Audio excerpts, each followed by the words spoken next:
there are some sermons that I come to on a Sunday morning, and I think, well, I'm glad that I get to preach this morning, but I'm just going to gut this out. And then there are some sermons that I can't wait to preach. And this morning, I want to share with you one of my favorite stories from the Bible. And the more I studied it this week, the more I wept. And so I pray that I can get through the sermon without weeping too much. But I want you to see just a beautiful story from God's Word that paints a picture for us of His great love for us in just this very profound way. So turn with me to 2 Samuel chapter 9. 2 Samuel chapter 9.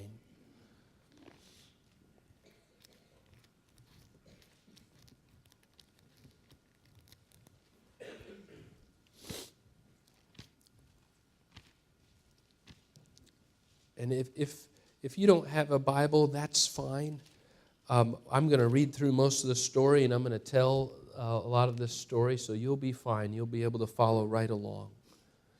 In 2 Samuel 9, you remember what has happened just before. David is promised by God that God will build him a house that will last forever in 2 Samuel 7.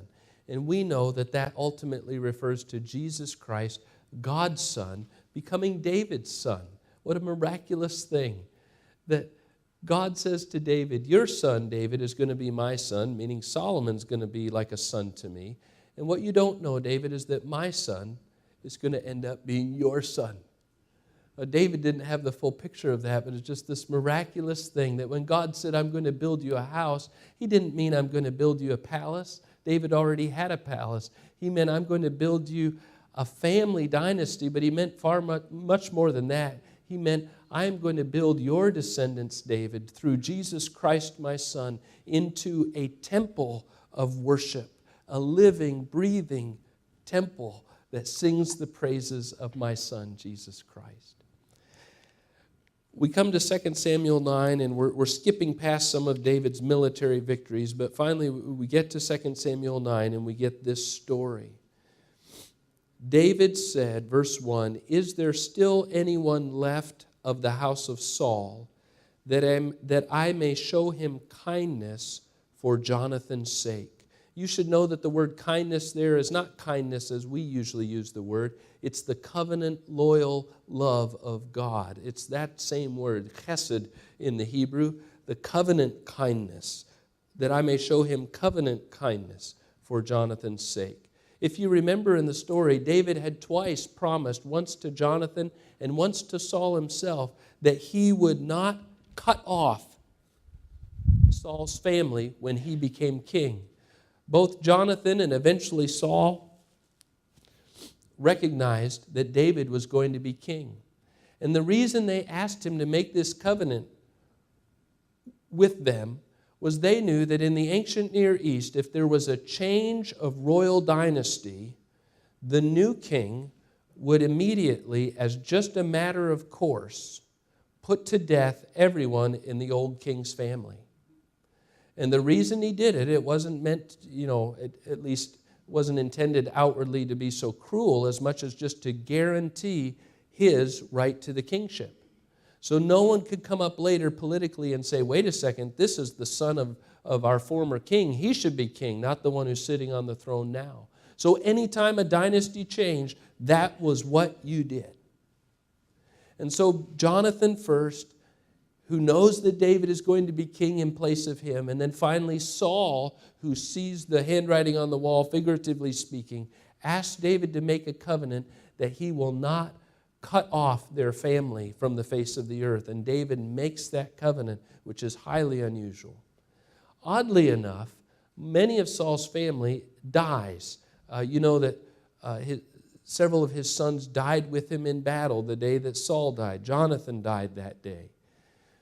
Some of his other sons, Ishbosheth, sets himself up as king, but he is eventually killed. And several of Saul's family are killed anyway. But eventually David gets to this point in his life and he says, is there anyone left from Saul's family that I may show him covenant kindness? And he means the covenant that he made. Now there was a servant of the house of Saul whose name was Ziba. I'm going to say Ziba. Some people say Ziba. And they called him to David. And the king said to him, are you Ziba or Ziba? And he said, I am your servant. Now, of course he's going to say, I'm your servant. He's talking to the king, right? And the king said, is there not still someone of the house of Saul that I may show the covenant kindness of God to him? Now, you don't know it yet, but Ziba is not an altogether upstanding person. You'll hear about that in a moment. But Ziba is Saul's servant. And I'm thinking at this point, now I'm reading into the text, this is not directly in the text, but I'm thinking at this point that Ziba is thinking to himself, if I turn in the one remaining son of Jonathan, then he'll be put to death, and I'll get everything he has. So he says, there is still a son of Jonathan. He is crippled in his feet. There's a story here back in 2 Samuel 4, if you want to go back to read it, that when the kingdom was being taken from Saul and it was toppling, the nurse of Mephibosheth, the son you're about to hear of, caught him up in her arms and was fleeing. He must have been just a baby at this point, and dropped him, and he had both of his feet broken or something. We don't know exactly the nature of it, so that he's now, as an adult, crippled in both feet. That's a word we don't use very much anymore. I remember when I was growing up in the Philippines, the very first house we lived in was on Matasaling Street. That's kind of a funny sounding street to our ears. And across the street from us was an empty lot. And anywhere in Metro Manila that there was an empty lot, a city of, at that point, 10 million people, anywhere there was an empty lot, a squatter family would build a house on it. They didn't own the land. They had no right to be there, but it was an empty lot. And so the Consulta family lived across from us, and there was some banana trees and some palm trees and things in that lot, so we couldn't see their house very well, but they lived just really right across the street from us. And they lived in just a tin shack that they'd kind of put together on stilts up off the ground, which is what you do in the Philippines because there's so much rain and flooding. And my brother, Stephen, and I began playing with their two sons, Gary and Gilbert, or as we said there, Gary and Gilbert. And we would play with them outdoors or outside after school each day. And one day, we were playing with them, and my dad came out. Stephen and I were obviously not old enough to put two and two together. My dad came out and saw Gilbert's arm. And he saw that Gilbert's arm went like this, and then it went like that. And he was playing with us like that. And my dad said, Gilbert, what happened? He asked him that in Tagalog.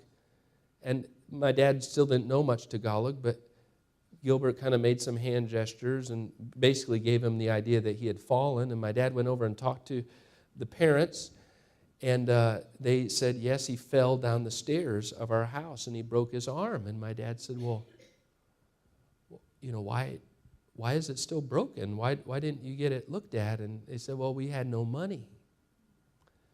And my dad said, well, let's take Gilbert to the National Orthopedic Hospital, which was really just a few miles away from us. It just happened to be. So he took him in there, and if you're queasy in your stomach, you might want to plug your ears at this point. The doctor said, oh, yeah, we can fix that. And he took Gilbert, put him in the chair there, and his mother was with him, and my dad was there, and I wasn't there. And he started putting a cast, the wet plaster on Gilbert's arm, and my dad thought, well, I think you missed something. He said, no, I didn't. And as he was putting the plaster on, he went, and little Gilbert let out a scream like you've never heard. And he said, there, it's set. And he kept making the plaster around it. That's how we do things in third world countries when there's not much money to be had. There was no one like that for Mephibosheth. This happened to him as a young child, and he grew up and he was lame in both of his feet. And Ziba identifies him and says where he's hiding. The king said to him, where is he? Verse 4, and Ziba said to the king, he is in the house of Machir, the son of Ammiel, at Lodebar. And Lodebar, you should know, means a place of nothingness. It's funny that he would be hiding out in a place of nothingness. Then King David sent and brought him from the house of Machir, the son of Ammiel, at Lodebar, and Mephibosheth, the son of Jonathan, son of Saul, came to David and fell on his face and paid homage. Now you can understand why he'd be doing this, right?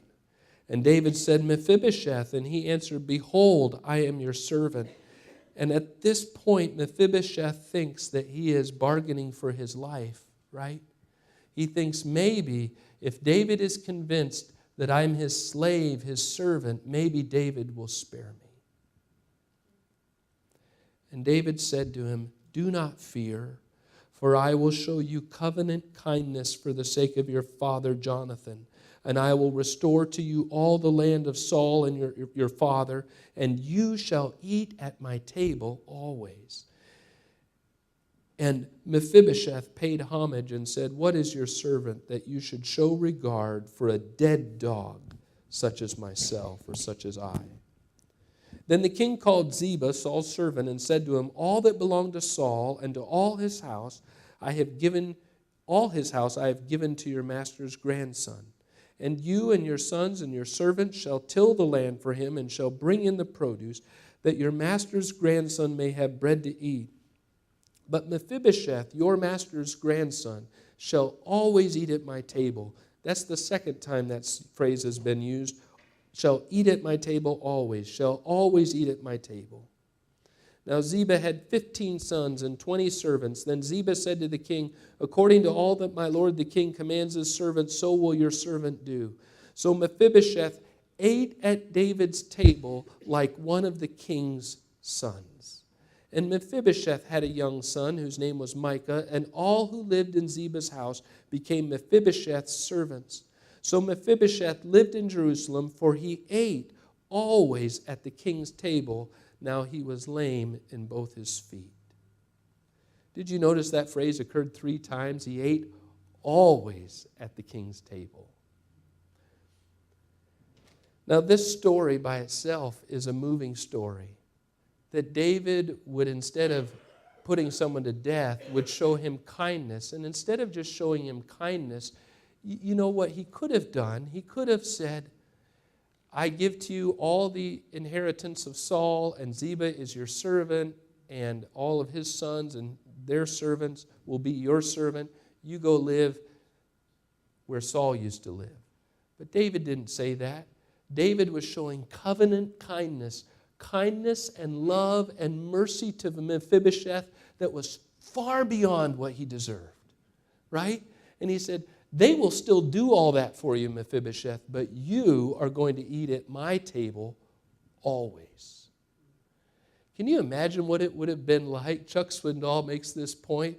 Every time it was mealtime at the palace, here comes Absalom, his flowing hair, and all the other sons of David, the mighty royal table of the king, right? And then all of a sudden down the hall you hear Mephibosheth coming.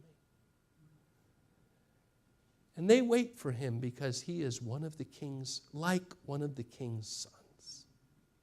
And he gets to always eat there at the Lord's, or at David's table. As I thought through this, I thought of some of the similarities for what God has done for us. And I just want to read some of these to you. Mephibosheth was broken because of a severe fall. Does that sound familiar? He was living in isolation, hiding and fear, and he thought that if he was exposed, it meant certain death. Isn't that true for us when we don't have God? We're living in isolation. We're living in fear. So many of the people we talked to yesterday, that was what you heard pouring out of their mouths was fear and loneliness.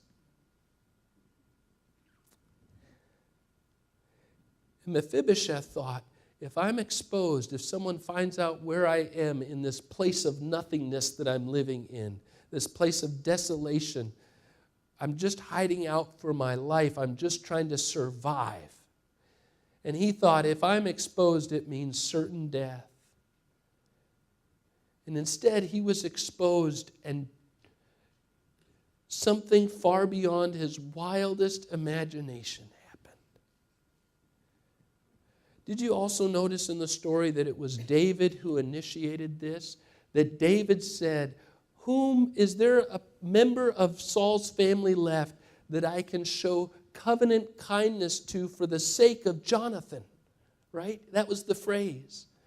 So Mephibosheth did not initiate this. David initiated it. And with us, we don't deserve God's kindness or mercy or love. Ephesians 2 says, we were by nature children of wrath like the rest of mankind. But God, because of the great love with which he loved us, made us alive together with Christ. David showed him covenant kindness, love, and grace because of a vow of faithfulness and redemption and love that he had made with Jonathan. And when all that was deserved or expected was judgment and death, instead Mephibosheth got blessing and life. Mephibosheth was living in a place of nothingness, and he was brought to a place of plenty and fullness of joy. Did you notice that everything changed for Mephibosheth at his point of surrender? He falls down at the feet of David and he said, I am your servant. I'm yours. My life is in your hands, he says. And David says, don't fear. Don't worry, Mephibosheth. At the point of his surrender, that was the point of his salvation, right? Mephibosheth responds with worship. He pays homage to David when he finds out David's plan for him. And then here's something that I hadn't thought of before. Mephibosheth begins to reap what he did not and what he could not toil to earn himself. You see that in the passage? Mephibosheth begins to reap what he did not or even couldn't do himself. He begins to reap a king's inheritance. What is David thinking? David restores to Mephibosheth the entire inheritance of Saul, the former king. Mephibosheth, this one, dare I say it, lame man, gets the inheritance of a king because of what David does for him. Not only that, Mephibosheth is adopted into the true king's family. The humble castaway becomes the humble ruler.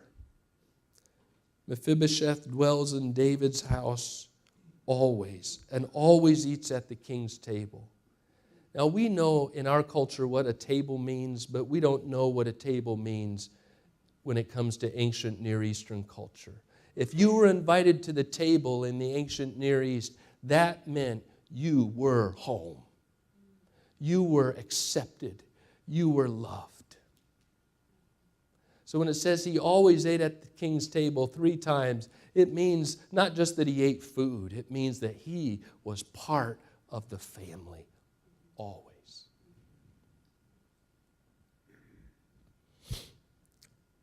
Did I mention that Mephibosheth was a sinner?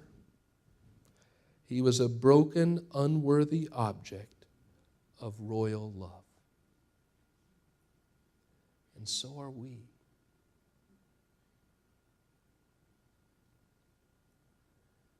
God does all those things for us in Christ. He gives us an inheritance that we did not and could not earn. He takes us from the place of being a broken sinner, hiding out in fear and loneliness, and He makes us part of the family. And we come walking in every day with our brokenness on display. And He still accepts us as His own.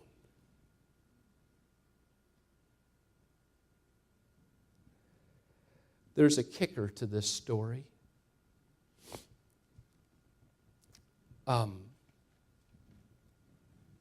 Later on in the book of 2 Samuel, I think it's chapters 16 and 19, if you want to note that down and read it. Absalom, David's son, rebels against David and takes over Jerusalem, and David flees for his life. And Ziba, the servant of Mephibosheth, thinks to himself, this is my chance to claim the inheritance that should have been mine. And so he goes out and meets David with a gift in chapter 16. And David says, what is this gift? And Ziba says, this is a gift from me and my sons. And Mephibosheth, my master, has joined the rebellion against you back in Jerusalem. And David says, okay, Ziba, it's all yours. And a few chapters later, when David again has retaken Jerusalem and Absalom has now died, Mephibosheth comes out to meet him. And Mephibosheth is in sackcloth and ashes, and Mephibosheth is thinking to himself, it's over. Once again, his life is in the hands of David the king.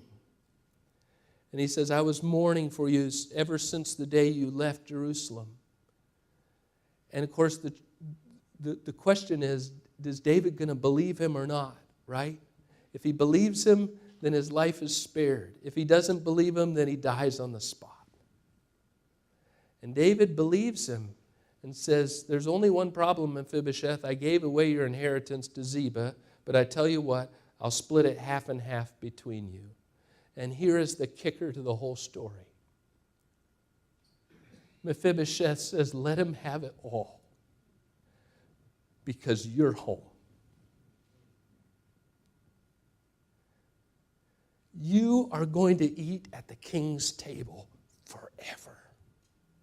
Forever and ever and ever. And you can have all this world and everything in it because you get to eat at the king's table forever. Surely goodness and mercy shall follow me all the days of my life, and I will dwell in the house of the Lord forever